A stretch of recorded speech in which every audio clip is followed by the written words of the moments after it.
Hello, everyone, and welcome to Honey Badger Radio. My name is Brian, and this is HBR Talk number 230, where I will be speaking with and getting thoughts, ideas, and perhaps even some emotions from our talkie badgers, Hannah Wallen and Lauren Brooks. And we're going to be continuing our journey through a video that a woman named Alice Cappelle put out, which is it was entitled "The Death of Feminism and the Future of Activism," where she basically is trying to clean up the bad PR of feminism. I mean, that's the only thing I could take from this. And of course, I think, need to be there to point out that there is no doing that. You're not going to hide what you have done and then pretend like you didn't have anything to do with it, while you pretend to promote like some higher, like some kind of more humane, more inclusive, more considerate, care about like the struggling women of like South Africa type feminism, because you know what you promoted, and it's based in the root of every version all throughout history, no matter what they say. If it's based in patriarchy, it's feminism, and it's garbage. So there's no escape, and we're gonna point it out. So welcome to the show, everybody. Please subscribe if you're not already subscribed. Leave us a comment. Feel free to send us some super chats or super chows. There are links in the description for the super chows. And I guess hold on to your butts. Hold on to your spines, because we're going to enter a world of cringe. So do you guys have any thoughts before I jump into this? I thought we were going to watch The Thought. Yeah, we are going to watch The Thought. All right. So last time we started this video, Cappelle, that's her name, she essentially was trying to talk about the cringe of what she calls, like, what you could call modern feminism or first world feminism or white feminism. And the examples she uses of that are, sort of like things that come out of Hollywood and stuff like that, where Hollywood starlets, become activists. And of course, she's trying to say that that's not real feminism, even though it totally is. Like, it doesn't matter if it comes from a spoiled brat millionaire white woman, or if it comes from an extremely poor, embittered, angry black woman. It's the same ideology. And it's just as destructive. It's just as evil. I mean, and yet, of course, because there's so many other, I guess you could say, like, factors that they can like bring into the forefront. Like, oh, well, this is rich white women, so it doesn't count, right? And it gives them like an out. But it's just, first of all, it doesn't apply. Second of all, most of this stuff was started by rich white women. Not that I think that's what matters the most. I think what matters the most is it's a terrible set of ideas. So, and it's not to say that, given the circumstances, rich black women wouldn't also operate in the same manner, because they absolutely do. That's exactly right. Like, it's almost like how much money you have or what kind of status you have has no bearing on how good of a person you are. Like, so, a poor person can be a piece of shit too. In fact, a poor person could be poor because they're a piece of shit. So, right. It's just, but like they use, it's just like a constant game. Like, feminists are always playing race, class, orientation, age. Like, they're always, throwing these factors in to try and essentially make their arguments appear stronger, regardless of what their arguments are. And it doesn't, like, if anyone is actually using any of their brain cells, they'll know. It's like, no, but shitty people are everywhere. Like you're not, you can't say this person is shitty because they're rich, because they could actually be very well intentioned, and just ignorant.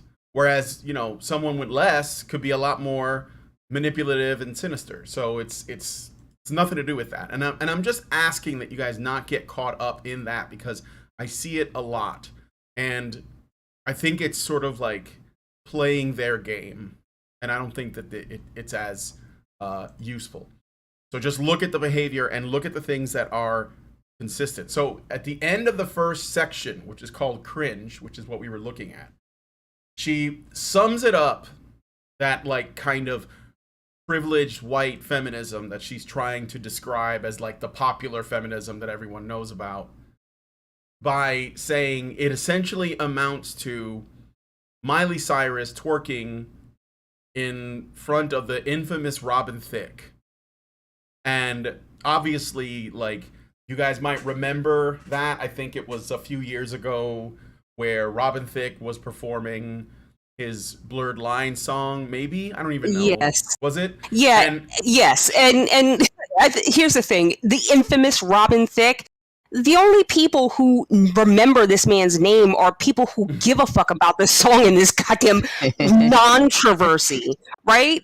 Like, he hasn't made a hit song since. No. This is like, shut up. But it caused a lot of controversy because feminists were really angry about it. And so what she's saying is that Robin Thicke's, like, Miley Cyrus twerking in front of Robin Thicke is not feminism. That's what she's trying to say. But it absolutely is, because feminism was like, it's whatever benefits women.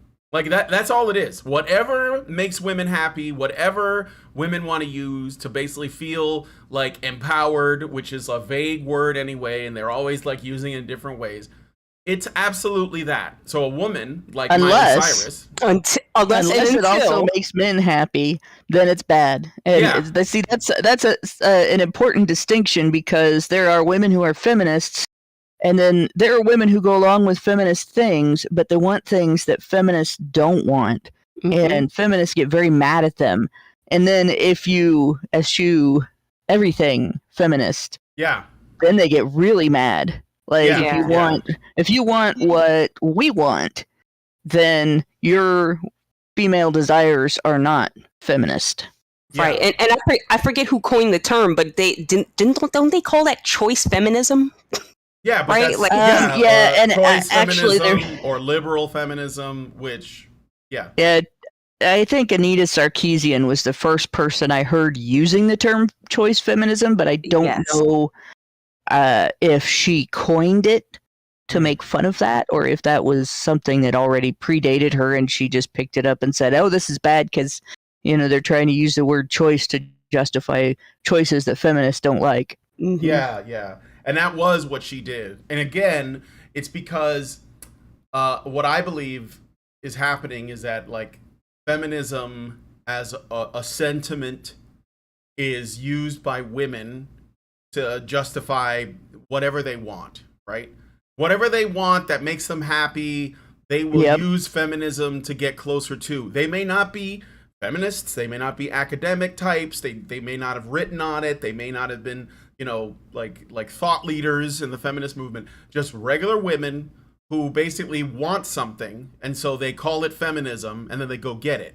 And that the paradigm that was set up by that the idea that you could just say this is feminism and then take something, was created by feminists, because what they were trying to do, or at least what they said they were trying to do, was essentially like liberate women from the patriarchy, which is essentially liberate women from whatever responsibilities were put on them, whatever expectations were put on them in the sort of pre-second wave feminist world. So like being like whatever responsibilities come with marrying a man or having children.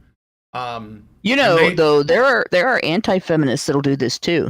And there's they're not really that different from feminists. Like, they'll get mad if you tell them that. But there are anti-feminists who will use neo-traditionalism in the way that feminists use feminism. And their neo-traditionalism is gynocentric chivalry, and they expect to be taken care of by a man, and they expect to be protected, and they expect, to be provided for, and they expect to decide what his needs are so they can say that they are taking care of him and he should take care of them. But they do expect to control the relationship and call themselves submissive, even though they're controlling the relationship and the household and determining what his needs are for him and so on. So you kind of got to watch out for that too. And this is something that's been normalized for so long that a lot of women won't even think about the fact that they're doing it. I can't say they don't know they're doing it, but they don't admit to themselves that they're doing it. Yeah, and they don't admit, if they do, then they will do the thing that, abusers do. Well, I'm doing this for your own good. I'm sneaking vitamins into your food for your own good, right? I threw out that old t-shirt with all the holes in it because I don't want you to embarrass yourself going out in public in that shirt that you never wear in public, but you do wear when you're washing the car, or whatever.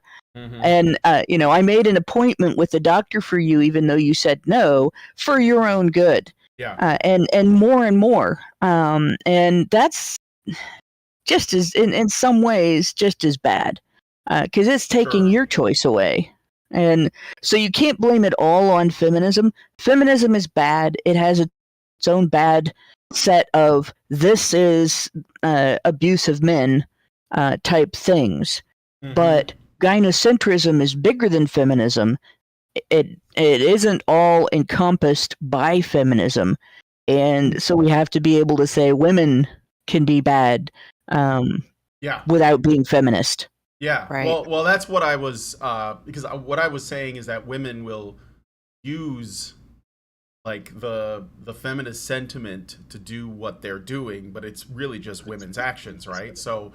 Well, but it's not all feminism. That's what I'm telling you. Women will use gynocentrism. Some women will use the feminist sentiment, but some women will do the same damn thing and claim that they're being anti-feminist. That's what I'm right. It's important. Well, we have to or they'll claim, because I've seen this with some female conservative commentators that claim to be anti-feminism. They will make the claim that what they are doing as tradcons is true feminism. Like it's some kind of gotcha, like chess move where, they're like, well, these are the things that I'm doing and I think that that's feminist, right? So but it's all about like they're playing a game like of hockey to get control over the word. And, I think the problem is that the word is not important. It's the behavior. And so that's kind of what I was getting at. But nonetheless, there's a lot of struggle between different groups of women, some who are normies that just use their femininity to get away with shit, some that are politically motivated, and some that are tradcons that think that, they can use the weapon of the enemy, and so they try to claim ownership of it. And maybe in a way they realize they know that there is a lot of power in that label, but what they're missing is that the power in the label only exists because of our pre-existing desire to provide and protect women.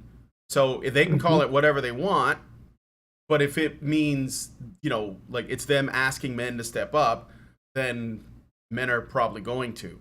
So yeah. Well, and the other thing I would point out is when tradcons call themselves true feminists, they are often promoting a victim narrative along with that. Well, feminism is a giant victim narrative. It's an unfounded allegation against the entire male population as a demographic. And the allegation is that the entire male population as a demographic has spent the last bit of human history recordable oppressing women, and that men are dangerous to women as a result. And a lot of times when I see feminists who are conservative, the tradcons that call themselves the real feminists, when they use feminist narratives, they are also portraying men as dangerous to women. Mm-hmm. For instance, the discussion about trans women being able to go into women's restrooms. Now, for years and years and years, men have put up with women who can't stand that there's a line for the ladies' room going into the men's room. Whether there's a man in there at the urinal or not, whether there's a little boy in there at the urinal or not, some strange lady that he doesn't know walks in on him, he's expected to be polite about it, right? And so nobody says anything about that all that time.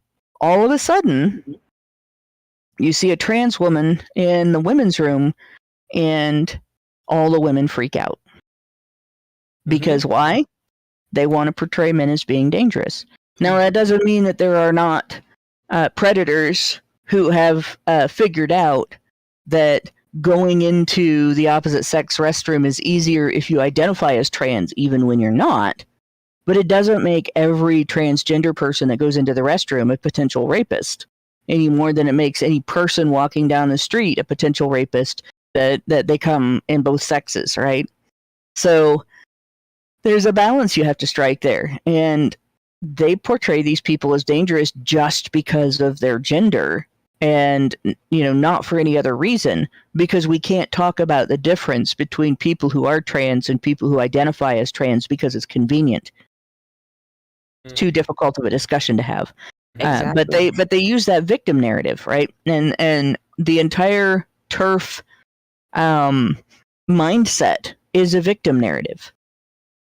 And they can't discuss issues around transgender issues and women's experiences without that victim narrative, even though the issues that we're dealing with now with trenders and groomers and people who identify as trans because they can get away with things that they wouldn't be able to get away with if they were not trans, like all of that has absolutely nothing to do with female victimhood.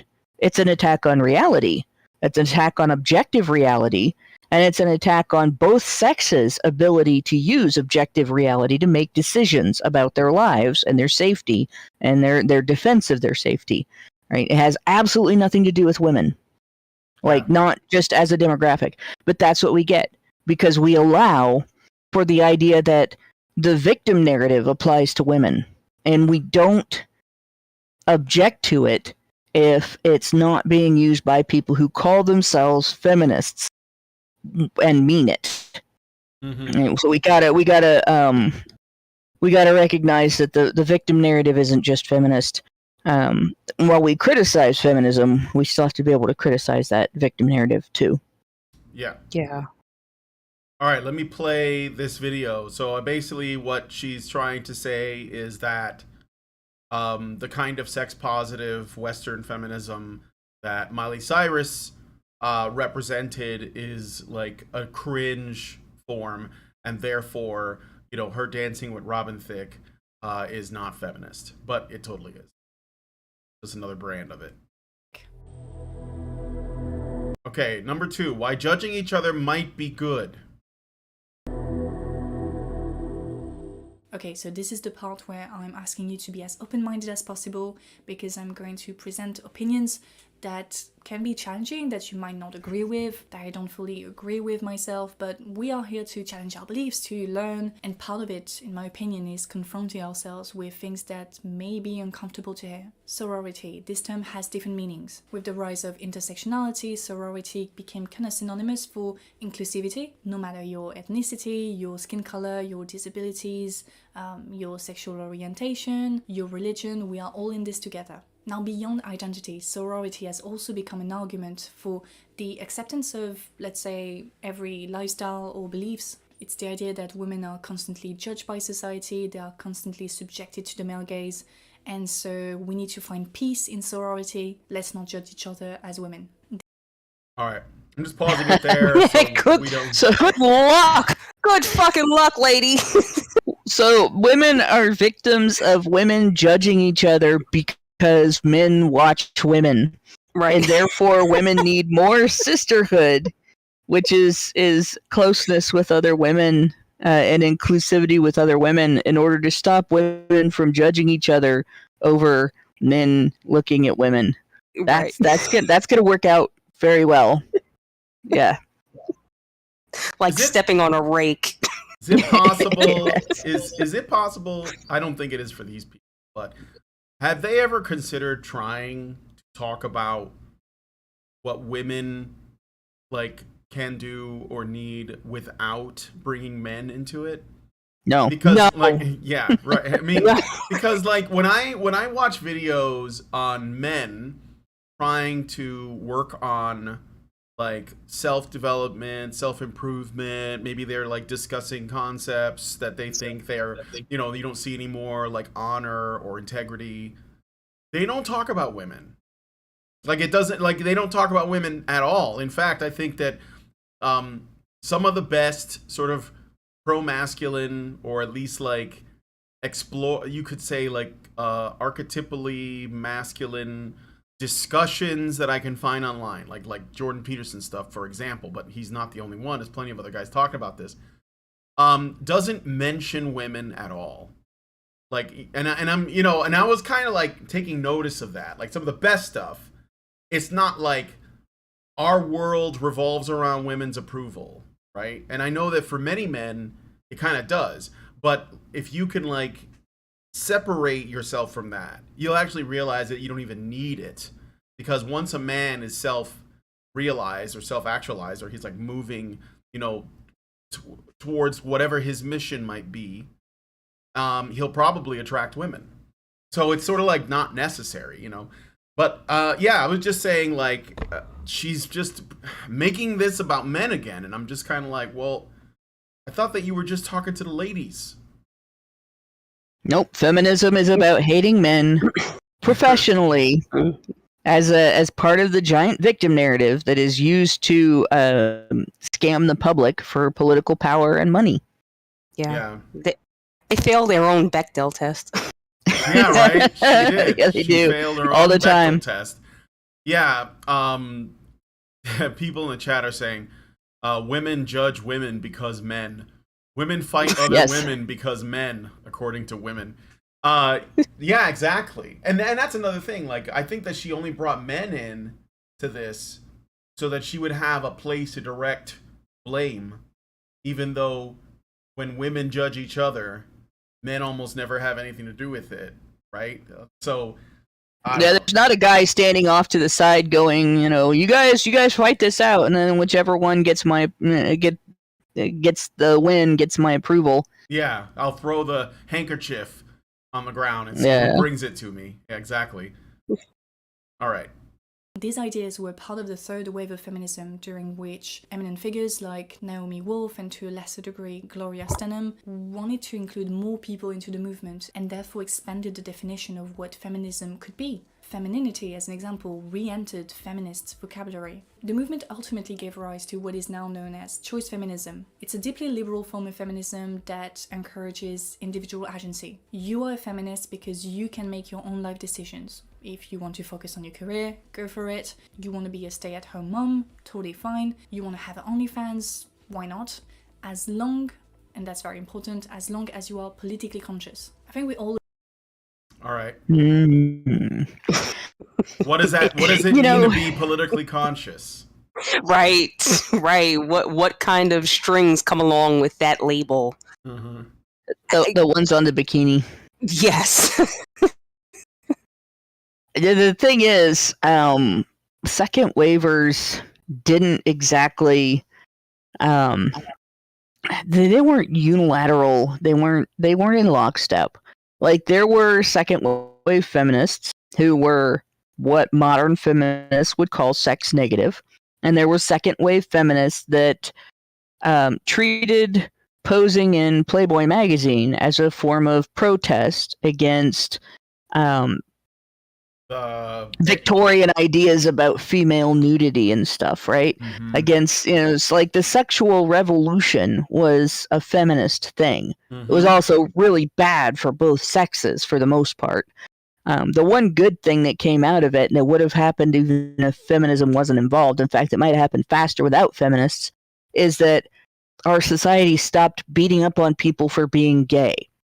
But everything else, like the hookup culture, the idea that women should not be cautious about their fertility if they don't want to get pregnant, and and all that, like that was all bad.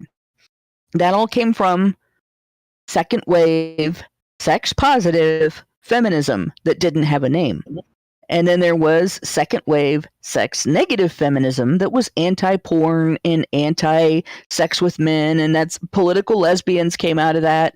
I know a lot of millennial and younger feminists think that the ideas that they put names to were all brand new because they named them. But that's like thinking that when you have your baby and you give your baby a name, that giving your baby a name makes your baby the first baby that was ever born. Yeah. And the fact is, these things happened before. These things have been around for a long time. If you go back to the 20s, there were divisions among women back then in terms of what women should do, what women should not do, how much they should show, how they should behave with men, how much they should drink, whether or not they should smoke, all of those social norms. And women fought over that stuff, not necessarily in the street with fists, but they fought over that stuff. And it's, a lot of times class against class. There are cheaper ways to blow off steam, and there are more expensive ways to blow off steam. And if you cannot afford, like an easel and some expensive paints and stuff like that, or you don't have the talent to be a painter, you might decide you're going to go out and drink and smoke. And just different things like that. If you can't afford to go sit and tell Mr. Freud all about your nightmares, you might decide to go out and drink and smoke, right? So this is not new, but that's typical, I think. And I hate to say it because I know we've got Gen Y and millennial listeners, but y'all think you invented everything just because you put name to it, and you didn't. No. Yeah. Nothing. There's nothing new under the sun. Someone in the chat said that the gay liberation wasn't feminism, but I would no, argue, it definitely was anti-feminist. Yeah, but it was also, I think it was co-opted by it has lesbians. Been. It was it has been by political lesbians. Like, when did the GLB or GLBT movement get changed into the LGBT movement? I'm going to go over this again. All right. So, Lavender Lads. Back in the early 20th century, that was what they were called. They were not called gay. They were not called... I don't even think they were called queer as a compliment. In fact, queer used to be thrown at people as an insult. Oh, that guy's queer, right? But, yeah, they were called Lavender Lads. And they were harassed. They were harassed by the law. They were harassed by neighbors. People would actually commit crimes against them if they found out they were gay and use their sexuality as cover or to blackmail them into silence. Right? Lesbians, their clubs were more... They were still in the background, like they couldn't be in everybody's face. But at the same time, people knew where the lesbians hung out, and they were a spectacle. So people would actually go hang out at lesbian bars to see the lesbians engage with each other, sit around and talk and dance and kiss and all that stuff, and they thought it was funny and interesting, right? Whereas gay men would get the shit beat out of them if people found out where they congregated. And as time went by during the early 20th century, there was a little bit of a backlash against lesbians, but not that much. Like if you were a lesbian and you worked at a factory, nobody cared. If you were a lesbian and you taught at a elementary school, you might lose your job if people found out. But aside from that, again, if you were a gay man and you taught at an elementary school, your community might actually drag you out into the street and beat you to death. So there's a difference between losing your job and getting dragged out in the street and beaten to death. And I can't think of what year, but it was I want to say it was in the 60s, the Stonewall Riot. So we're like in the hippie era, basically, when the riot that took place, the protest and everything that took place at Stonewall kind of brought into the public eye, look, these people are people, the police are harassing them, violence is occurring, and it's 1969, Jen Bottle says. So, and that actually brought about a lot of change. But in the meantime, there was a lot of work done by lavender lads, gay men, not necessarily so much by lesbians. There was work, but not as it wasn't as challenged by society as the work of gay men, trying to get the public to understand that we're dealing with people who are a little different, not aliens who need to be killed because they're going to eat you, or you're not going to catch gay from these people, and they're not going to come and gay you to death. So just leave them alone.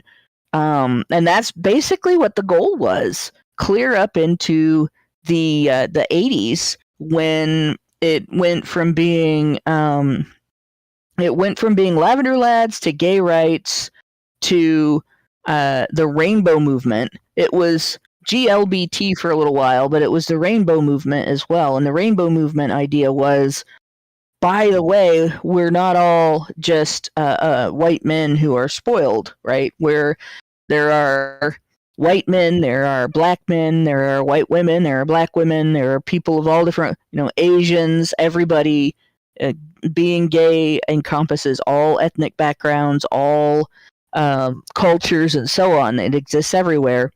So that was the rainbow movement, and that it could have stayed right at that point if feminists didn't figure out that they could exploit the victim identity of the oppressed gay and lesbian community, and the victim identity of the community that was left to die when everybody thought AIDS was a gay disease, and so they started infiltrating, and you started to see more and more, like the lesbianism was always attached to feminism. But feminism didn't have its hooks into male homosexuality on the level that it does now. It didn't start happening until the late 80s. Right. And all of a sudden, it was they like, realized it has a lot of cachet, a lot of potential. It's like how they jump on, like racial activist groups. They always jump on those too, because there's essentially they can make money off of it, and they can use it to get more power, and that's what they were doing. And that's when in the 90s you started hearing, oh God, I can't think of her name now, the woman that Rush Limbaugh used to play on his show all the time, going, "We're here, we're queer, we're in your face." And it was exactly the opposite of what the whole movement was up until that point. Was, we're just like you in every way except for this one way, and we're not harmful to you, and we're not a threat to you in any way, so just let us live our lives. And it went from that to now you have to, we're up your ass, we're in your face, we're gonna get you, and that was the influence of feminism. Yeah, and it was I guess the reasoning behind it was to say, well, at least that they would give is, why should we silence ourselves? so that we can make you more comfortable as straight people. Because that's kind of like that's what they're doing now with other things, like people coming out as, like animalkins and clownkins and all kinds of non-binary identities and so on, is they want to force it on you because they want it to be normalized by you, and that means that they can't like go around hiding their true self because they think that that's oppression. And I think that's probably where that started, is the "we're here, we're queer" chant.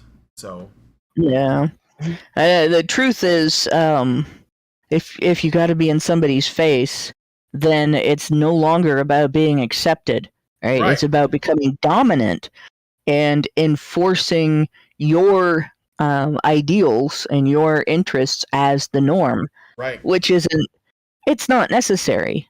No, and it's like one of these things that I will rail about forever. Normal is not synonymous with good, and abnormal is not synonymous with bad. Mm-hmm. It's normal to have an irrational fear of the dark and of spiders, right? That's normal. There's nothing good or bad about it. It's just normal. You can benefit from it, and you can be damaged by it.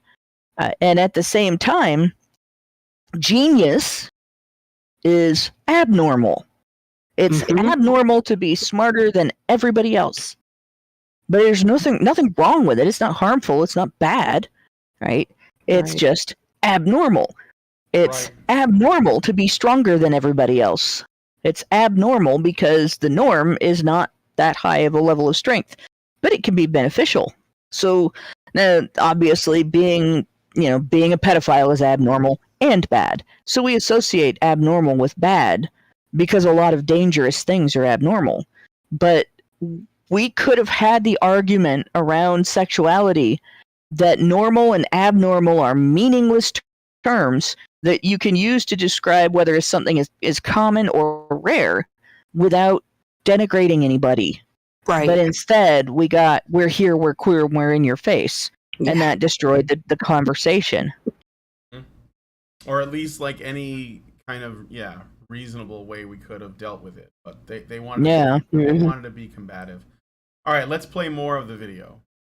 All agree that a large majority of feminist discussions that are happening now, online or offline, are through the lens of choice feminism. And so that's why I want to spend a little bit more time on it. Because some argue that choice feminism might be the reason why feminism as movement is dying. Researcher Ferguson, as an example, gives to it 3 characteristics. First, freedom or liberation is understood as the capacity to choose. Second, a woman cannot choose her oppression. She's politically conscious, so we should support any choice she makes. Third, it is based on the idea that the feminist movement fought for our ability to make choices, so it implies that we are in a post-feminist era. I guess. All right, I can go back a little bit if you want to respond to any of those specific things. So, freedom or oh, go ahead. Well, I was going to say, she's still talking about it as if choice feminism was not part of original feminism, even though it was. So I have a problem with her saying that, but we've already established why. So going on with freedom or liberation is understood as the capacity to choose. There's the first problem, right? Freedom or liberation is understood as the autonomy to choose. And the difference between autonomy and capacity is autonomy means that you aren't stopped from making that choice. Right. But you are responsible for that choice, and you are accountable to others and to yourself for that choice. So feminism has always been about fighting for women's capacity to choose, but not necessarily women's accountability for choice. So you have this history of them looking at things like, because men were responsible for women's debts, women could not, if they were married anyway, if a man was responsible for her, she couldn't take on debt without his permission because he would be responsible for her debt. And feminists fought to make women able to take on debt without a man's permission, but not to free men from responsibility for women's debts if they did that and then couldn't pay. And so that was a really bad thing. And a woman cannot choose her oppression. That's another misnomer, incorrect description. Not everything that you didn't choose is oppression, first of all. Not everything that feminists call oppression that happens to women is unique to women. Usually these things are codependent between men and women, or they happen to both sexes. Mm-hmm. And you can choose your oppression. If you choose to believe that you have to do things a certain way, and then you feel oppressed by the system because they don't work out the way that you want, you have chosen your oppression. Yep. And then the end of that, it doesn't necessarily make it post-feminist if feminism exists to create that circumstance, because feminists have spent the last 50 years defending those things. I think that she's going to try and make the argument that women should not be choice feminists, but instead, whatever kind of feminist Anita is, which I guess like Marxist feminist. Yeah, she's described herself as a intersectional feminist, but that's not quite. Like, I mean, obviously, yes, she is, but there's an authoritarian collectivist side to it, and that's the thing. Like, you can find clips of Anita Sarkeesian saying that choice feminism is like a naive and insufficient approach, and I know some people might be watching and saying, yeah, but what does she know? But I think that she is a very good example of the current trend of feminism, because there's a lot more feminists coming out saying that women actually should not have the right to choose, and like in terms of like what brand of feminism they rock. So they're basically going to tell them, the choice feminism is going to oppress you, and what you should do is be a part of our more collectivist, Marxist, intersectional feminist movement. Because I'm serious. I think that's what she's going to make the argument for. Yeah, I think this whole intersectional thing is just a cop out, because these are like the Tim Pool fence sitters, right? They can't stand firm in they can't just plant their feet in one, stupidity. But intersectionality is just a tool. Like it basically they use it to be seen as more valid. Exactly. Because the whole thing is about communicating how much they care. So they say, well, look, I care about black women and queer women and black queer disabled women, but like I'm the most inclusive type of feminist. Yeah, that's all it is. It's a signal to the most insecure of insecure narcissists. So that's basically all it is. And of course, on the insecure narcissists, it works, because they're like, well, now I feel seen, so. Right. All right. Anyway, back to the video. Era. I guess through those three features, you might already guess what are the limits of choice feminism, but at least let's take an example. Last month, intimacy expert and sexologist Shan Budram invited actor and comedian Jasmine Brown on her podcast Lovers and Friends. The episode was titled "I Baby My Man and It Works for Us." Jasmine Brown identifies as a submissive partner to an alpha boyfriend. She cooks for her man, she does the laundry for him, she packs his bags, she makes sure he sleeps well, she treats him like a mother would treat her child, and more importantly, she finds joy in doing that. Obviously, this episode sparked a lot of conversations online. Some defended Jasmine, arguing that she was not submissive, she was just choosing to serve her boyfriend like that, but she remained independent in that choice, and others asked her to completely stop, that this was going too far. However, Jasmine's case poses the question of, is the ability to choose always liberating? All right, I'm just pausing it there because I don't want us to get hit with So well, listen. So okay, is the ability to choose? She made her choice, right? She has this boy. She's happy. yeah, How is that not liberating for her? If because I know what the answer is because other people see her as being prescribed with this described set of rules that she has to live her life by to keep him happy, and if he's not happy, then she won't be happy, and that's not truly liberating because she's still operating under the shackles of this codependency. Of course. Somehow. You also have to consider, like, they're all worried about her and her happiness and her experience of this, but the question becomes, like, is she everything she says she is? Mm-hmm. Because again, you have that issue of women claiming to do this for men, and then when you look at what they're actually doing, they're making decisions for him. They're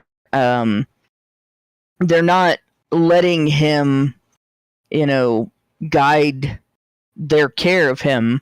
They're mothering him, which, like, most guys at least want a partner and not a boss.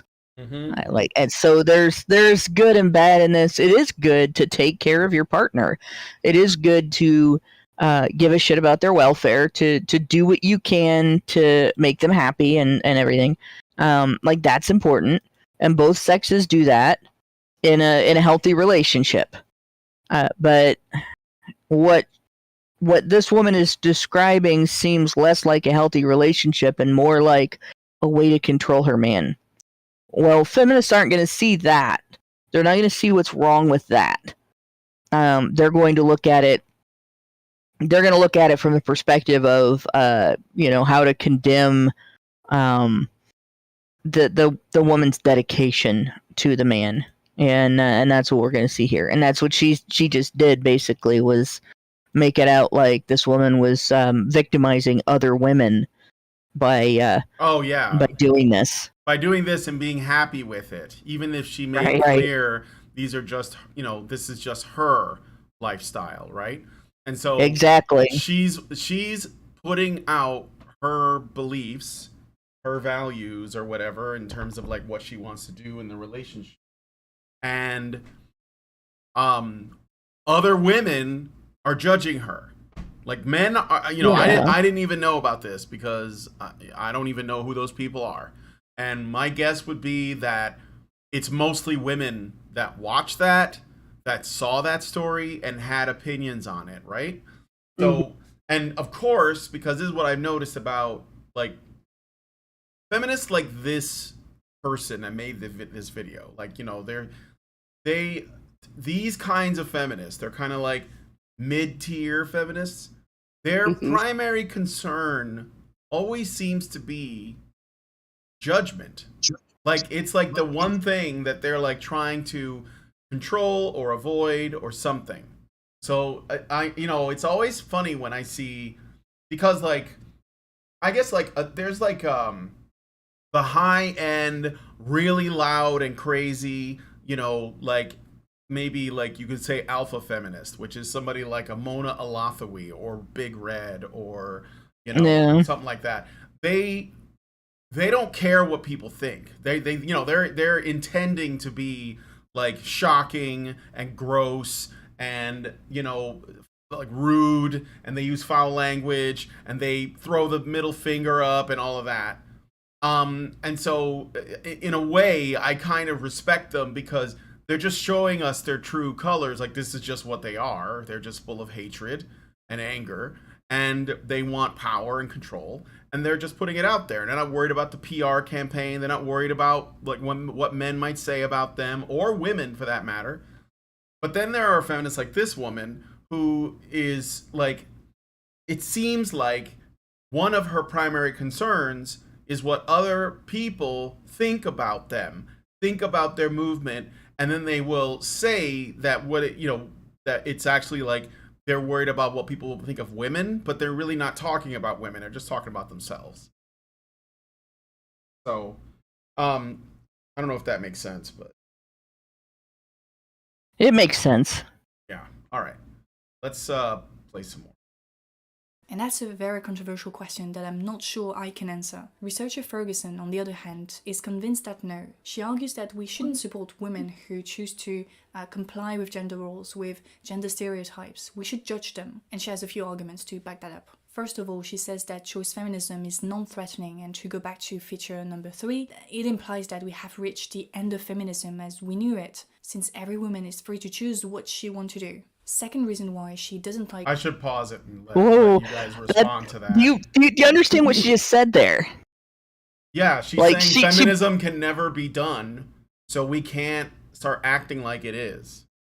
That's it. Her argument isn't that choice feminism is bad because it harms women.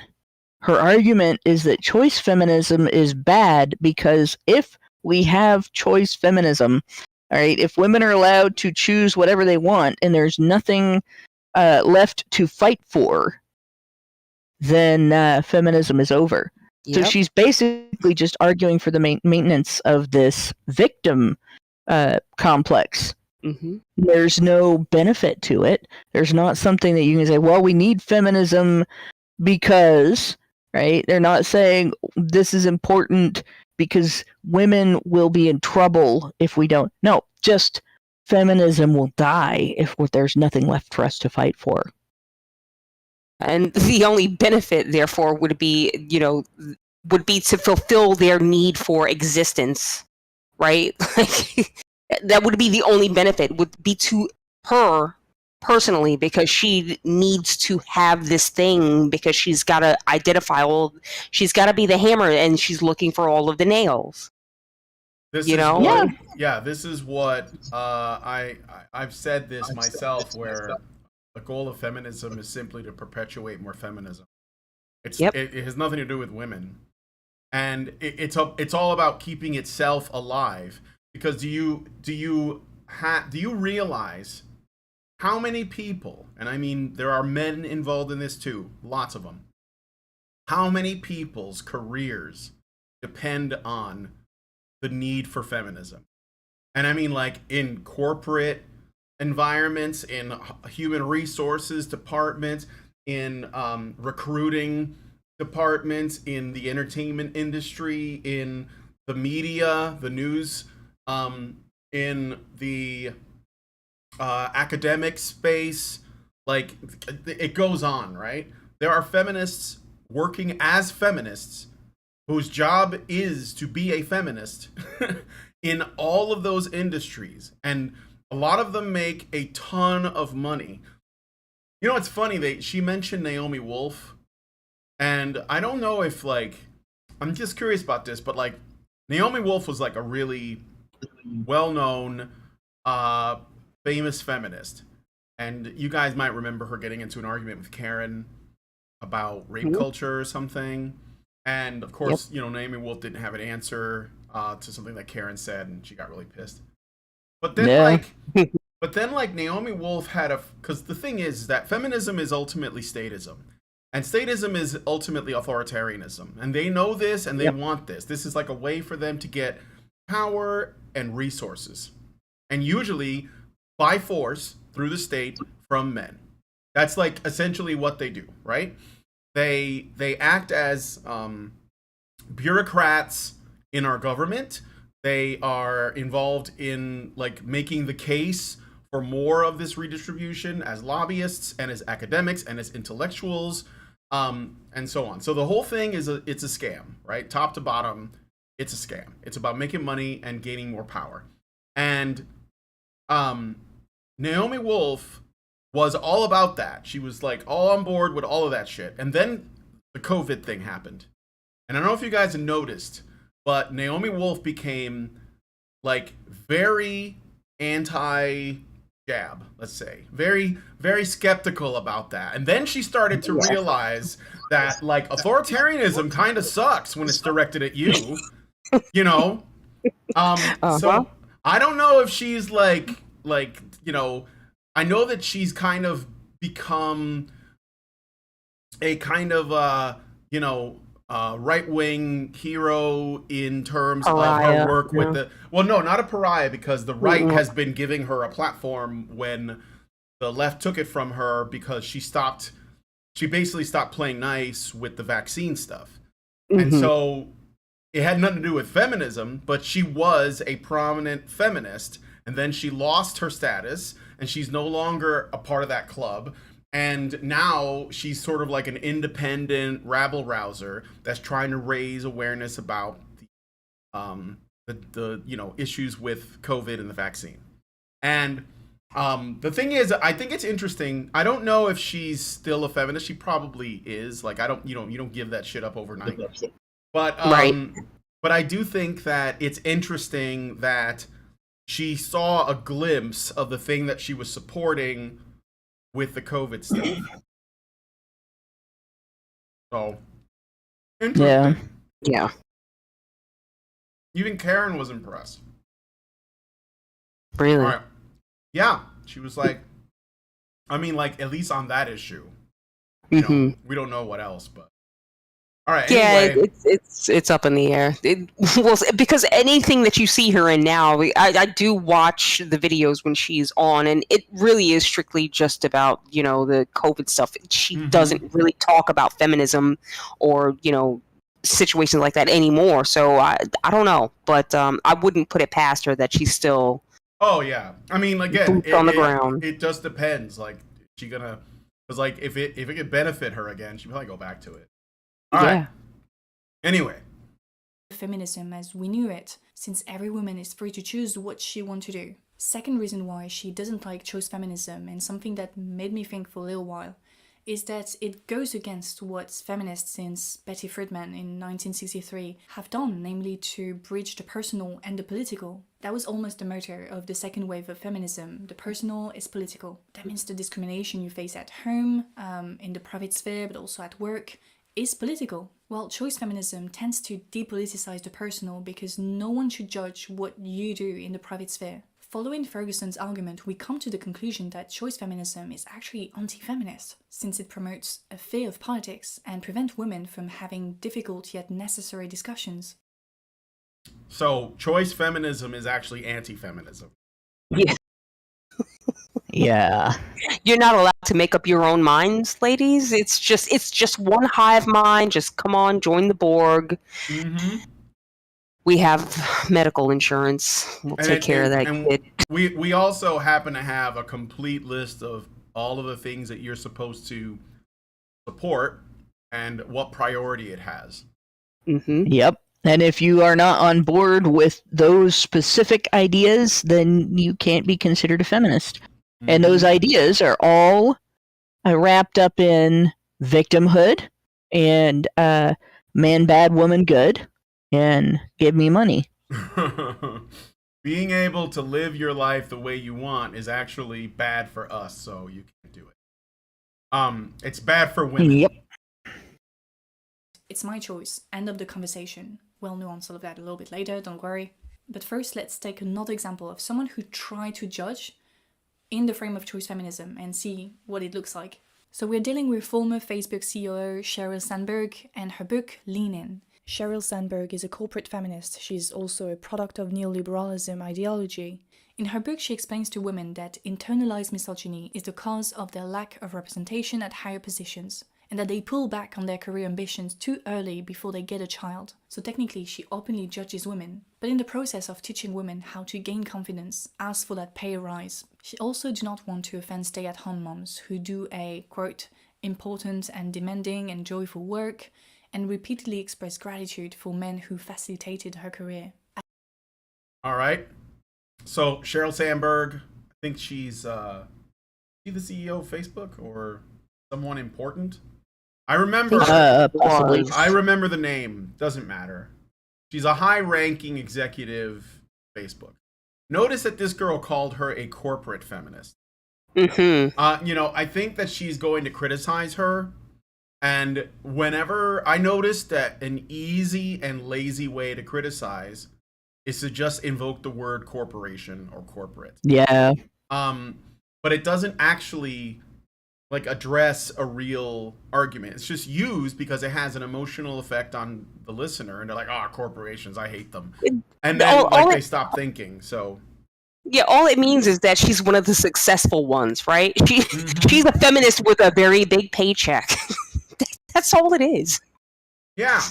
Oh, and yes, Sandberg has definitely done some like PSAs that are feministy. She did the what was it, Ban Bossy campaign?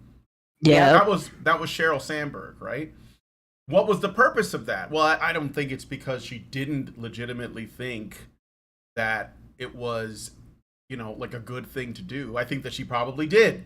And maybe it was done, to essentially just watch the fucking stock in Facebook go up because she pandered to women. And one way that you can essentially guarantee that you're going to do okay is you pander to women, because women want to be pandered to. But I don't think that, like, it wasn't, let's say, like, I wouldn't say that it didn't have any utility, or that she didn't realize that this is, like, useful in this way. So this woman is going to try and, I guess, make some allegation against her. Find out.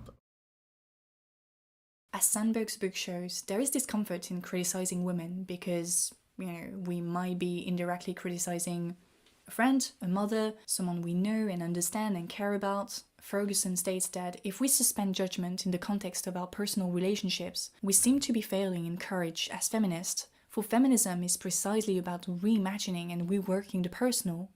Choice feminism will continue to have broad appeal to feminists because it gives us an easy way out of the dilemmas of politicizing the personal.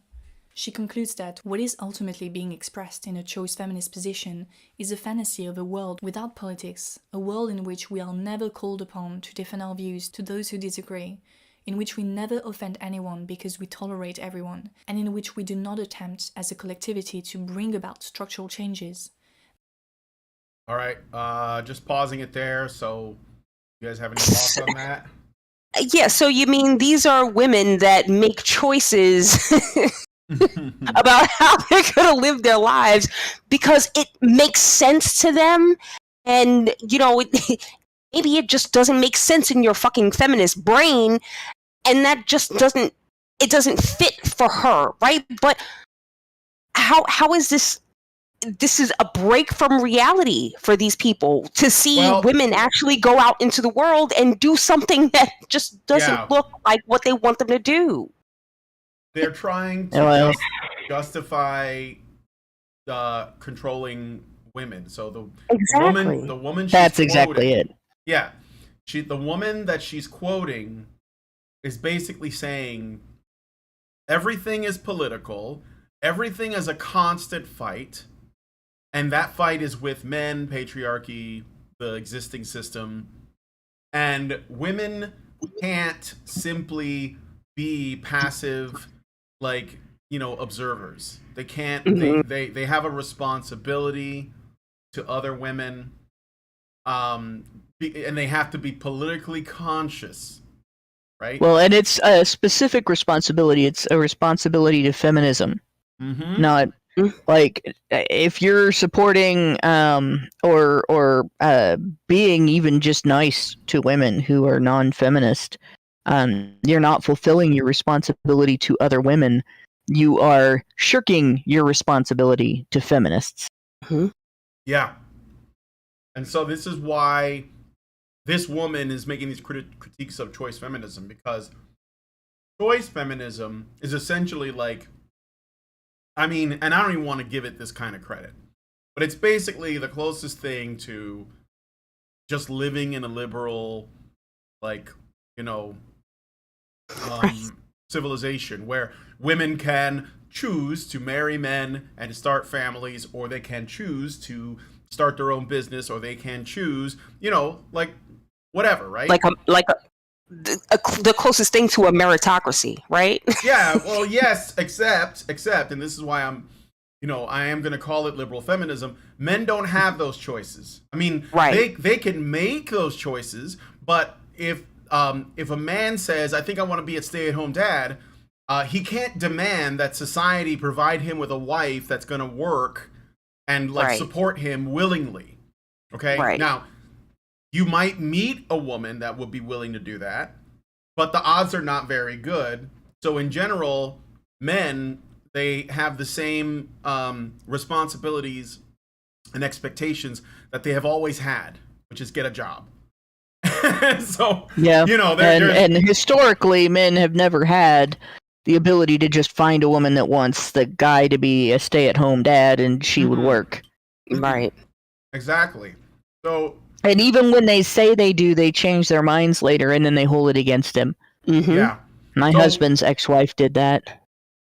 So bear that in mind, that even under supposedly a choice feminism or liberal feminist model, men still don't have any choices. And so it's already imbalanced regardless. But what she is saying is that that's still too oppressive to women, and that women have to be in a constant state of revolution against men.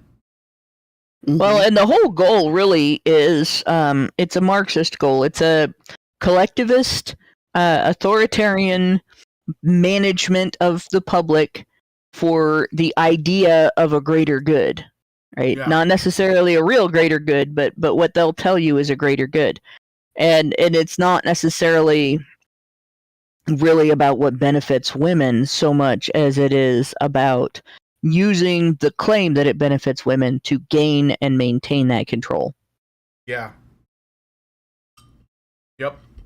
Okay, let us continue with the video. This is a vision of a world in which we all get along, not because we agree, but because we studiously avoid conflict. What good is a political consciousness if we are afraid to use it? I know that today a slightly feminist stance is immediately perceived as radical, but in the case of Ferguson, she's a true radical in the same vein as lesbian feminists. She mentioned a few times the word heterosexuality in the essay as part of those things that we avoid confronting because of choice feminism. In fact, when Ferguson talks about structural changes, she talks about dismantling patriarchy, and for her that cannot be done without rejecting heterosexuality. I find it very There you go. Mm-hmm. Yeah, there you go. They're not just wanting to control women to the degree of controlling their economic choices, controlling, making them not subservient in the feminist view. They actually want to manage women's sexuality. And again, like, that's about breaking down the family. If you look at second wave feminism, there was a lot of shit written about the family being a prison for women, which is a laugh considering the family was created as a means to protect and provide for women so that women could do what women did, which was basically have babies and take care of the household and be in charge of the household. And essentially the man was her provider and her protector. Like that was why the family was created. So you could consider him almost to be her servant in that situation. And like love kind of came along later. And that was just the way things were back then. But yeah, they want to get rid of women's relationship with men, and it is to break down, divide, and separate society. Like, you have the division being mental, right? You're now us against them, and separate being physical. Since it's us against them, we cannot work together on anything. You have to have sorority separate from fraternity. And once that relationship is destroyed, it is much easier to structure society in a collectivist sense where there's an overarching authority that tells the collective how to live and what to do and what to want and what to, when to sleep and when to eat and everything. So that's really the underlying goal here of Marxist feminism. Yep. All right, I got a super chat. Finally, by the way, from Zeranx, who gives us $10 and says, I've said before, Fists, I guess he means feminists, acquire causes to keep the movement viable. The Leah Thomas is perfect. They succeeded in protecting the one ridiculed or dismissing their masculinity, or Leah's a threat to women. Leah Thomas is the trans woman. The swimmer. Yeah, the trans woman swimmer. So, yeah, but they are divided on that. I mean, it gives, and the thing is that division between the TERFs and the intersectionals, in a lot of ways, they both benefit from that because, like, you know, the intersectionals get support from corporations and lobbyists and politicians and so on, and the TERFs, they get support from, like, conservative commentators and conservative lobbyists because they think that those people are on their side, so, which is foolish, but because TERFs are, you know, they're just as much of a piece of shit as the intersectionals are. All right, so anyway, so yeah, this is, it looks like this is one of the payloads of this video, is that, well, women are just gonna have to become lesbians. I don't know, like, how you can just force that on women, but that's what they're saying. Like, we apparently have to, consent doesn't matter when feminists want something from you. Yeah. Right. Yeah. So, all right, let's play more. Still like to read lesbian feminist books every now and then because it's interesting to see what women who couldn't care less about men do and think. Even if I don't agree with political lesbianism, I have to recognize that lesbians have really pushed for radical ideas in the feminist movement as a whole. We wouldn't be there without them, and for me, looking at my mother's life, my grandmother's life, I am actually very grateful, and I don't think feminism has done more harm than good. Now I'm going to do what Ferguson wants us to do. All right, I'm pausing it here. Notice that she doesn't mention her father, any brothers, any grandparents that are male. It's all women in her life. Maybe she doesn't know her father, but I don't know. I just wonder. She said, you know, without these women, we wouldn't be here. I'm like, well, wouldn't be where? Because you're still bitching. You're still bitching and complaining. It's not enough. What do you mean? Yeah. You keep talking like you're still so far back behind the 8 ball, and it's like, come on, lady, wake up. I don't know. Yep. Done with this. Millennials. I'm going to make a judgment based on my personal experience and things I've read here and there. My judgment is the following. I think that, as a rule, stay-at-home moms cannot live fulfilling lives. Maybe you're already thinking about counterexamples, but let me explain before you comment. I was listening to an interview with Suzanne Faludi, by the way. So she's claiming up front, okay? Right. Stay-at-home mothers do not have good lives. So it immediately reminds me of, well, actually, most feminist propaganda that is made, whether it's like a film or a PSA or something like that, that is attacking the family unit, specifically the mother, stay-at-home mother, housewife, whatever you want to call it, homemaker, they do have this way of presenting the narrative, which is they may think they're happy, they may think everything is great, you know, and they're living like their best life, and that they have children whom they love and a husband who goes to work in the morning, you know, and brings home the bacon, and he kisses her like when he returns and kisses her before he leaves. They may think all of that is just like a dream, but it's actually a nightmare, and they want like they want to convince them of how bad it actually is. You're not as happy as you think you are, because I wouldn't be happy doing what you're doing. Right. Yeah, exactly. Like there's a movie coming out called Don't Worry, Darling, and it's had a lot of drama around it, simply based on the director, Olivia Wilde, and she's like compared the main antagonist, who's played by Chris Pine, to Jordan Peterson. That's not what I'm talking about. If you like that's all stupid. She obviously doesn't know who Peterson is. She's just doing that to get attention on her film. But if you look at the trailer for it, I decided to look at the trailer for it.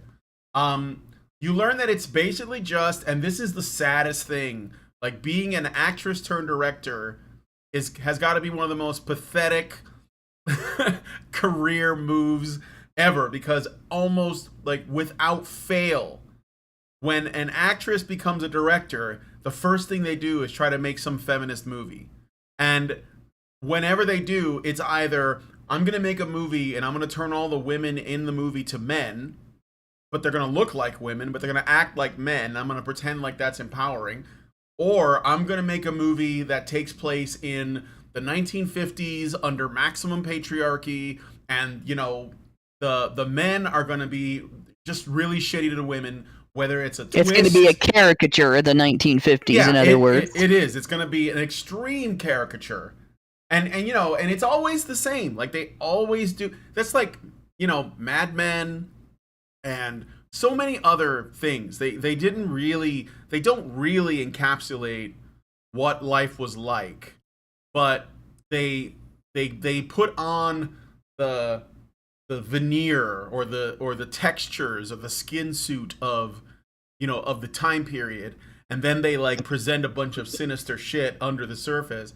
And that's basically what that movie is about. So it's like the same argument, like that Olivia Wilde's subpar directing, and apparently she can't keep it in her pants because she ended up like banging Harry Styles and divorcing her husband, like, you know, beforehand probably. And it's just about presenting this sort of nightmare scenario to scare women.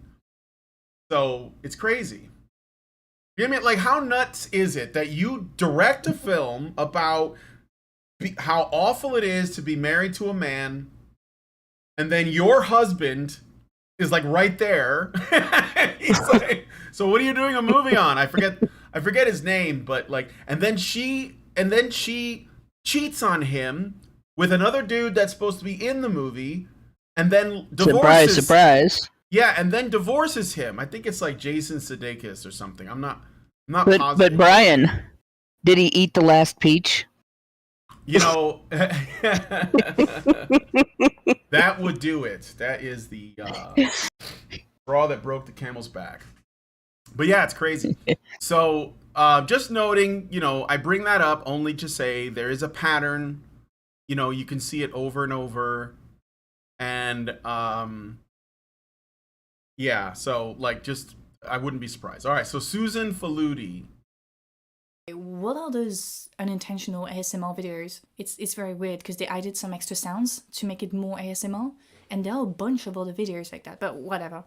And in it, she talked about her encounter with Beverly Lay, a Christian conservative activist who founded the organization Women Concerned for America in 1979. She believed Concerned Women for America, not Women Concerned for America. That's like, she can't even get it right.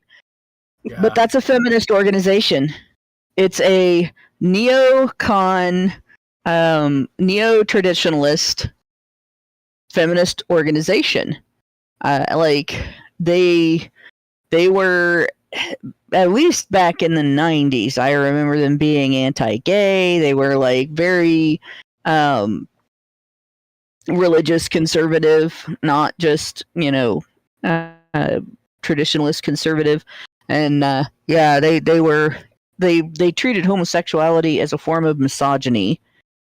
So like the idea that gay men aren't attracted to each other, they just hate women so much that they're willing to have sex with other men to live out their hatred for women. Really convoluted, bizarre argument. And their whole thing is how men should continue to be responsible for women, but women should have to earn it by basically being good, submissive, and supportive wives. Yeah. And so they just want to maintain the status quo. They're not better than feminists, but feminists hate them because they don't they're not trying to break down the family. Right. So they're still an obstacle to their own goals. Right.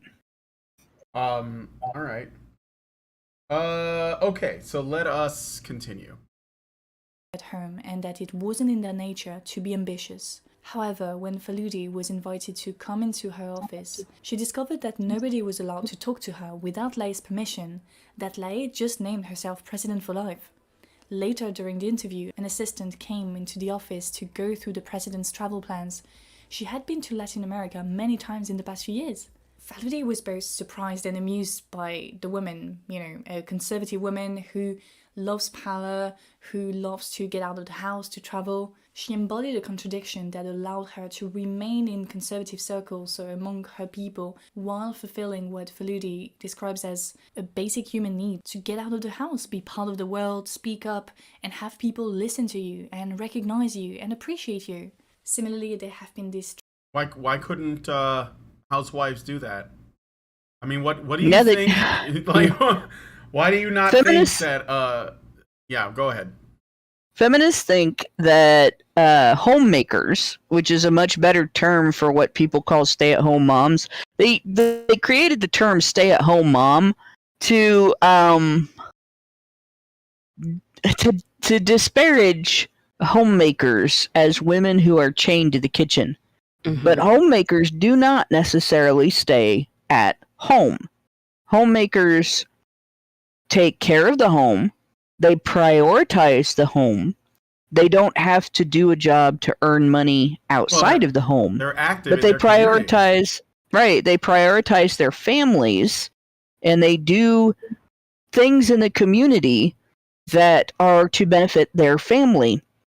And usually that involves doing things that benefit families in general. Like when my mom, when my brother and I were little, my mom stepped back from teaching and became a homemaker, but she got involved with the moms in the neighborhood, and they cleaned up the local park, and the equipment that is in that park today includes equipment that is only there because the moms in the neighborhood, rallied by my mom, went and asked for donations and worked with local organizations, worked with the city, and got it cleaned up and got it put in there and everything.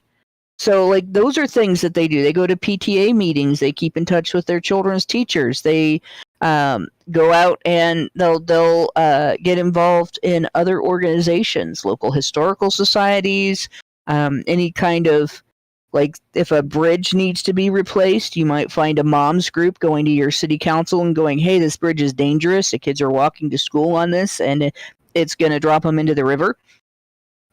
All that stuff. So they're not just doing at-home things. And a lot of them, once the kids get to a certain age, they're involved in going all over the place and doing things with the kids, but they also have time to do things that they want to do. Just whatever, being part of a book club, being involved in, like my grandmother got involved in the Ohio Right to Life movement and was heavily involved in that. So, like, there were just different things that people do. Women who are homemakers, like the feminist caricature of the homemaker, which kind of can be seen in a video called Semiotics of the Kitchen, which is available on YouTube. You can find it. It's SEMIOTICS for Semiotics of the Kitchen. And it's a really stupid looking video. But I suppose it makes sense to feminists. Yeah. Like that character is not what it's like to be a homemaker at all.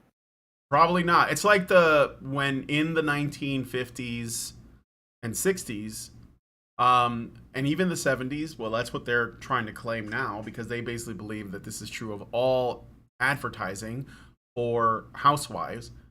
They had this image of the ideal housewife, depending on what they were trying to sell. And it was all like products that were made to make a homemaker's life easier. And, you'd see a woman in a dress and an apron, and her hair is up, and, she's like happy to be in the kitchen, because the kitchen is essentially like one of the most high-tech parts of the house, because it was. and everything was there for her convenience, and that's what they were selling. They were essentially selling this kind of, you know, dream home to housewives, and it came with a kind of image of the housewife, but yeah, like most women probably weren't like that. Like it's just an ideal, kind of like, you know, the ideal like male husband that has like some job in some corporation, and you know, he comes home and he's like well dressed and he's taking off his hat at the door and hanging up his coat. I mean, that probably wasn't the reality for most people, but I think most people like to see the ideal. So you know, that's all it was. It was like really. almost, I would think it's almost like a futuristic way of envisioning. Yeah, because it was like the atomic age. Like everything was so promising, right? That was like that was the attitude. It was extremely optimistic, probably too optimistic, but that was the message. And because most of these appliances, they're all way too expensive for the average, you know, housewife or, you know, homeowner to own. Yeah. So a lot of them weren't appliances. It was things like you know, a potato masher and a knife, a good knife, you know, a egg beaters, bunch of different things like that. But there were a lot of them there were tools that were made for use in the kitchen that each one of them does a particular thing.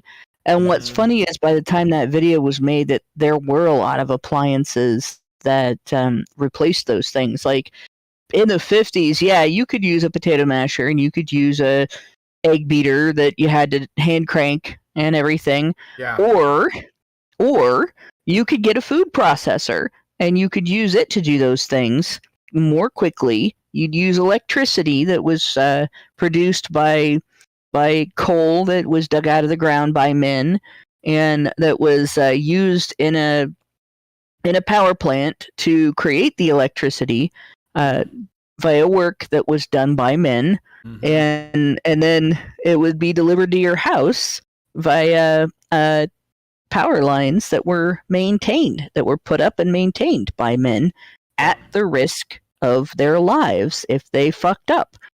So, you know, the poor woman with her hand crank egg beater and considering just couldn't understand that. Right, and considering that most of those men were probably World War II vets, like you know, like it's not like they're just showing up and everything's fine. Like many of them had PTSD.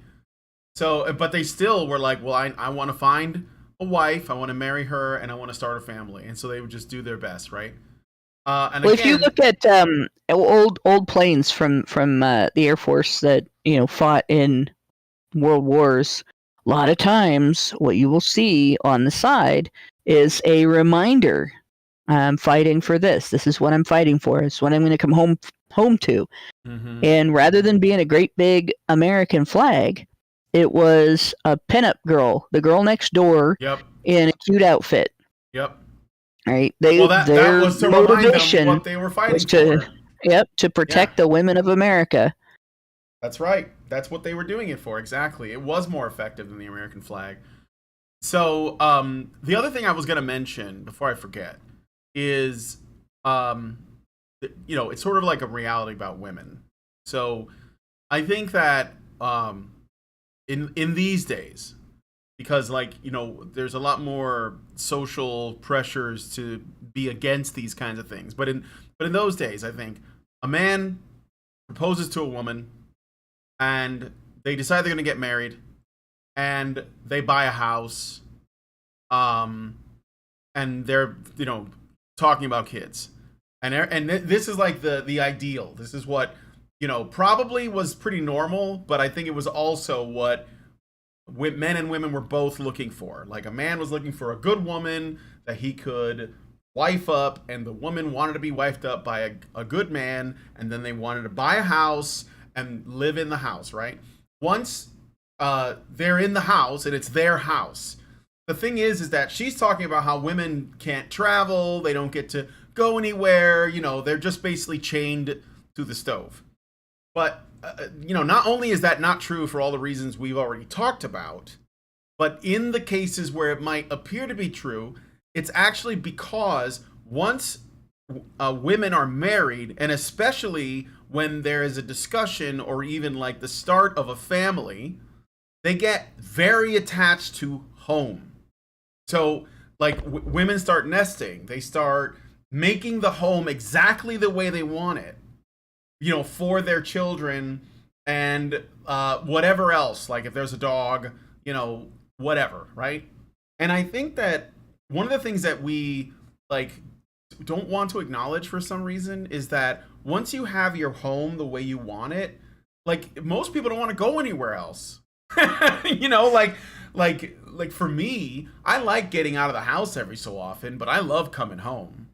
Like there's just some, you know, it's like it's just, you know, you ever go on a trip for like a week and then you realize that like the trip is almost over and you could have had a great time, met with very cool people, saw amazing things, but man, when it's like I'm ready to go home, the only thing you're thinking about is getting back to your bed, your blanket, right? It's like this is your family.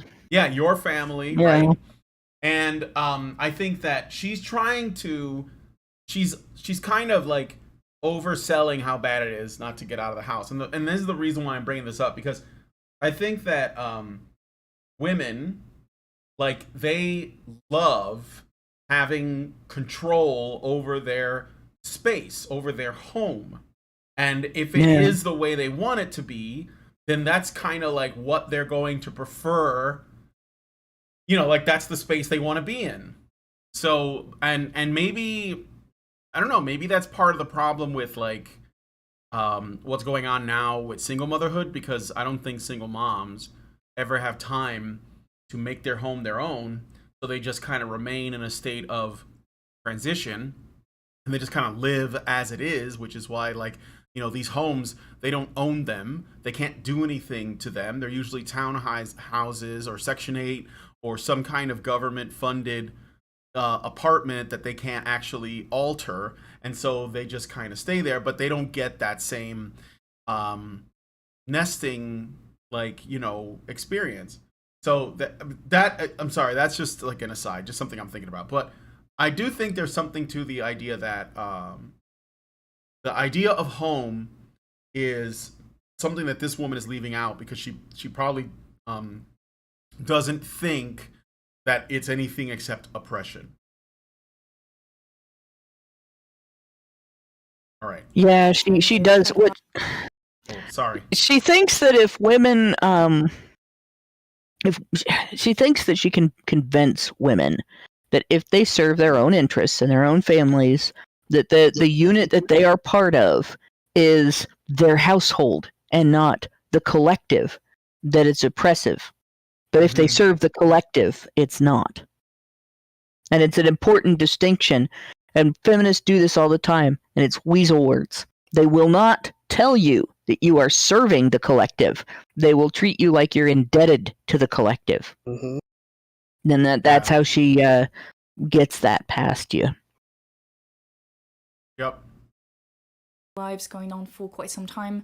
Abby Shapiro, the sister of Ben Shapiro, is one of them. British Eleanor Kate Pettit is another one. Both promote a classic lifestyle that favors homemaking, but both felt the need to have a platform where they can share not only tips and tutorials, but also ideas and values. Abby Shapiro defines herself as those things don't contradict each other. Women who have been homemakers have shared information forever. They've met forever. I don't know if you've ever heard of Quilting Bee, but women who were homemakers used to do that. Even in times when your next door neighbor might be 5 miles away, right? Then they would get together, and a quilting bee wasn't just women getting together and sewing quilts together. They talked about their families. They talked about how they achieved the things they wanted to achieve in their households. They talked about politics. They talked about everything. And at a quilting bee, you might pick up a new recipe. You might find out who is running for office at your local community, like your mayor, your city council, your state representatives, and so on, or even in old countries, you know, where there wasn't where there are monarchies and stuff, you might find out what your local, not the monarch themselves, but like your baron, your lord, whatever was doing, and how to stay out of trouble, and so on. This cold is going around, and these herbs work on it better than those herbs, and that kind of thing. So this idea that this is something new, that women talking to other women about their lives and having a platform is something new because the internet exists and travel exists and stuff. Bullshit. Yeah, exactly. All right, so she's talking about these conservative women who essentially like make videos about, what do you call it? There's a word for it. Oh, well, I can't remember, but it's basically about like homemaking, Yeah. So, and this is, in case you guys find her a bit familiar, like she looks like somebody you've seen before. This is Abby Shapiro. That's Ben Shapiro's sister, and she has like her own channel. I think it's just called like Real Abby or something like that. I don't know. I don't really watch her videos, so. And apparently this woman says that Abby Shapiro defines herself as a conservative feminist, which we have talked about. I personally, I don't know what that means. I mean, I know that it's like essentially still believing that if men, I guess, had the opportunity, they would just take over, and that they should be, like, we should keep our eye on them, look out, But yeah, I don't know. That's a bit weird. I think that a lot of times though, when conservative women claim this, they're just looking for ways to do a one-up on regular feminists by saying, I'm a real feminist, right? Yeah, that's basically what it is. Yeah, it's just one-upmanship, and it's it's kind of stupid. Like, you don't need to be that. Like that, you don't need to give that any validation whatsoever. And you can just say, look, I'm a woman, I like men, and I want to live this life. That's it. You don't need, no other explanation is necessary. So, well, and traditionalist women, conservative women should never forget a very specific, important fact about feminism, right? Feminism is still the giant victim narrative that relies on an allegation against all of male society as being oppressors and abusers throughout history that kept women down against their will. yeah. So unless you want to be part of making that false allegation, you shouldn't call yourself a feminist. Yes, you shouldn't. You don't have to. That's what I'm saying. Like, you don't have to use their words. You don't have to play their games. So Exactly. All right. A conservative feminist, and talks as if she was on a mission to get more people on board. And Pettit talks about how Great Britain is truly great and has British flags and pictures of the Queen on display everywhere. They felt that need to have a public voice. Now, if we go back to the 18th century, something I discussed in my previous video, the US invented this concept of Republican motherhood, and so they gave a civic role to women who stayed at home. A century later, the temperance movement against the consumption of alcoholic beverages and also the suffrage movement included conservative women who used gender roles, gender stereotypes to their advantage to advance a political cause. In the groundbreaking book Feminine Mystique, written by Betty Friedan in 1963, the author interviewed all friends, housewives, who said that they were not fulfilled by their lives, and that's why some of them were actually cheated on their husband.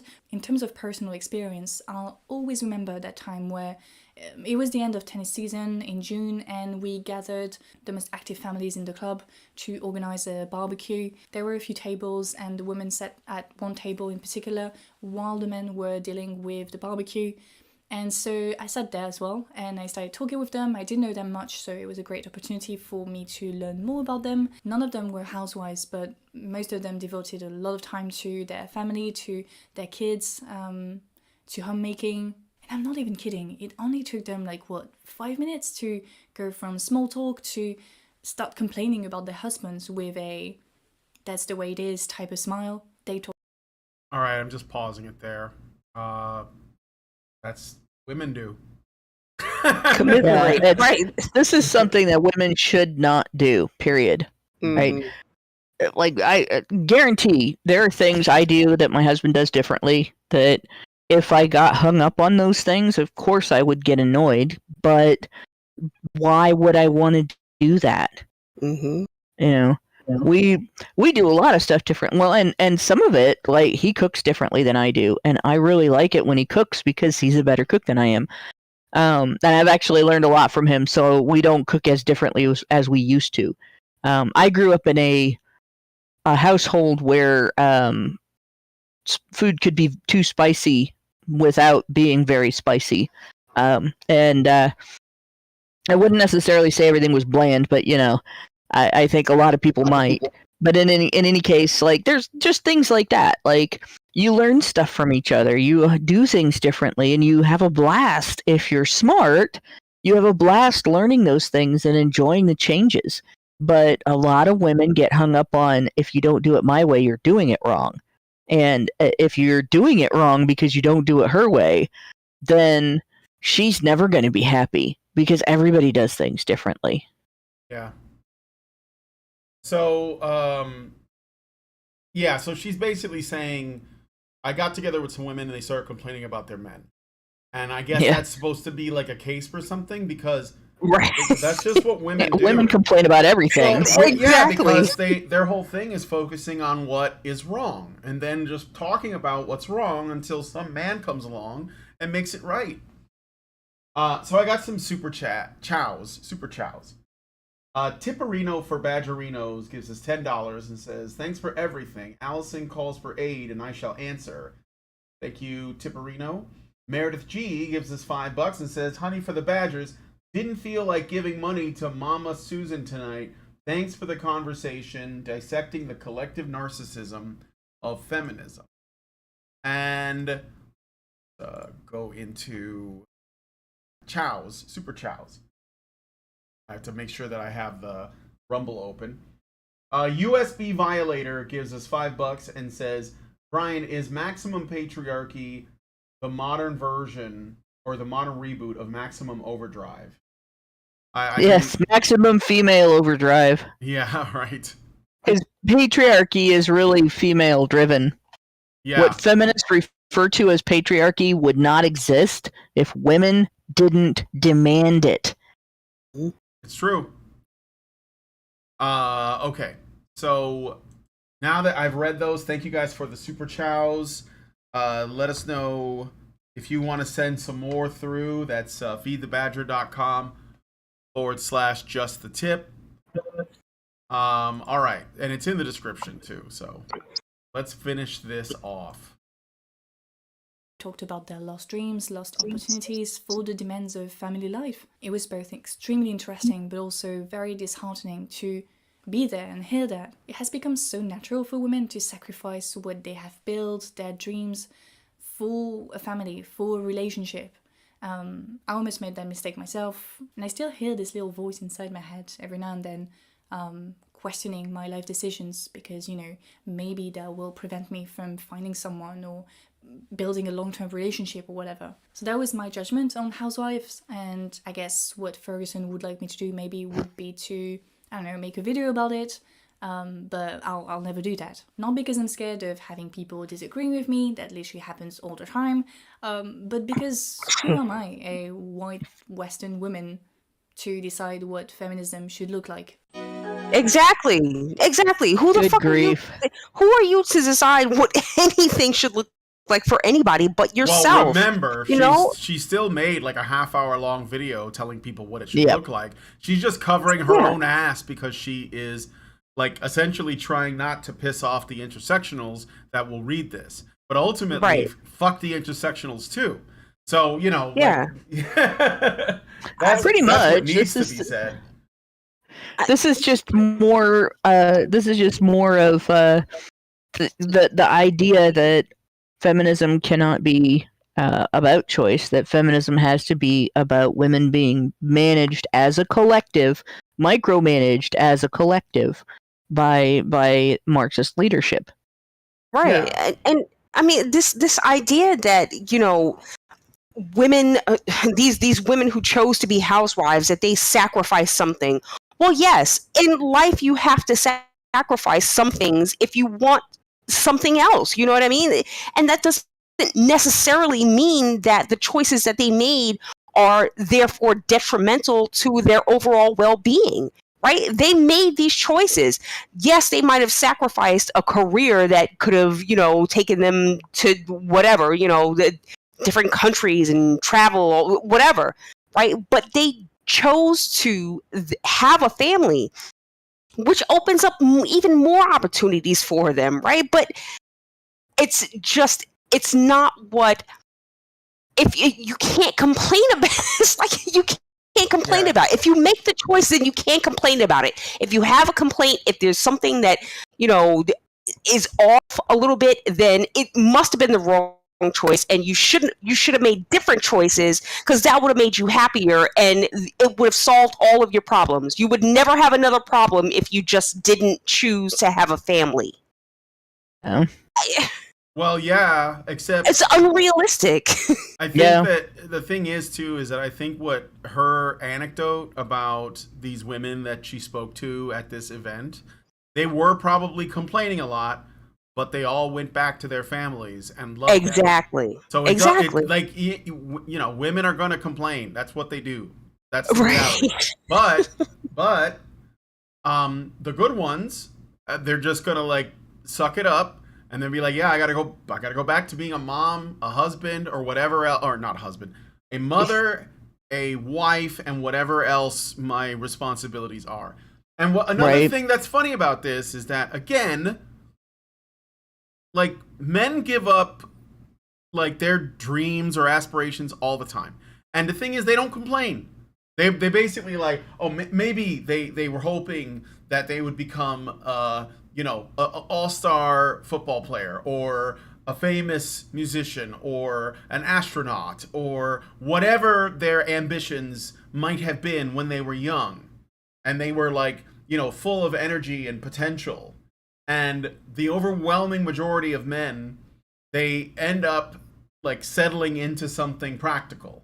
And it's not because the world is out to get them or prevent them from being able to do it. It's because most people don't have that level of ambition to follow through and take all the necessary risks that are involved. And they basically say, you know what?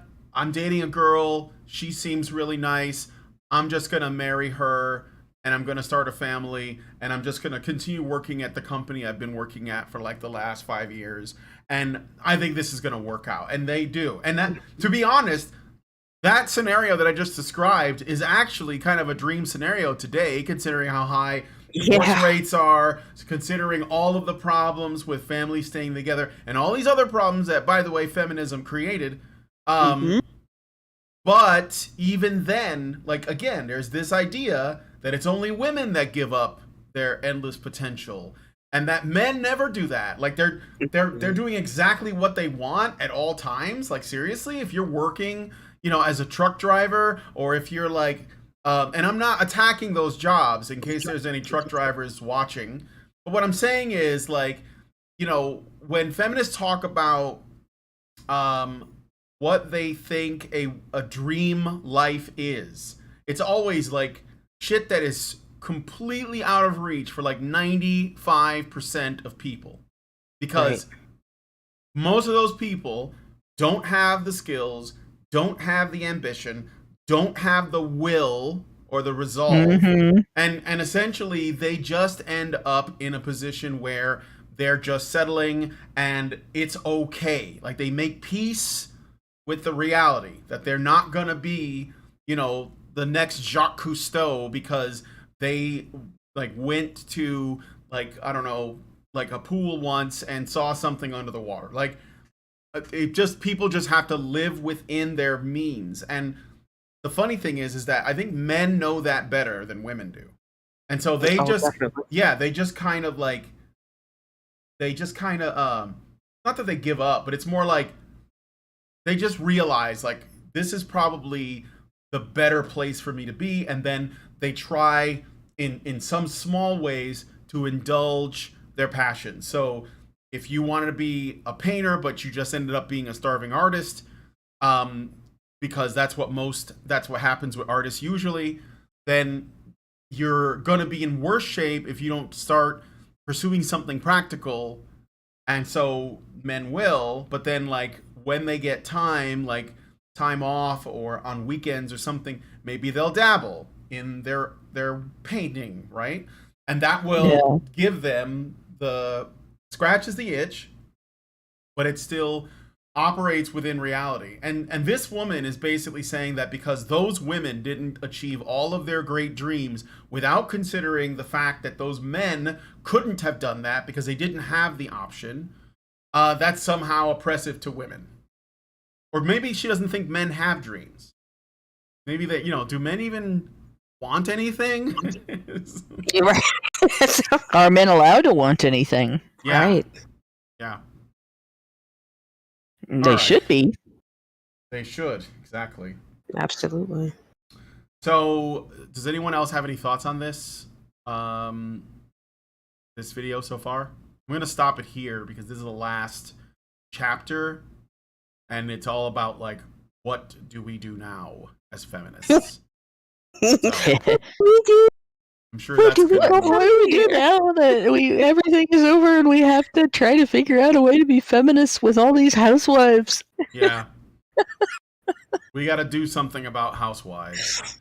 The final solution. All right, but anyway, well, if that's it, then I'm going to wrap up the show here.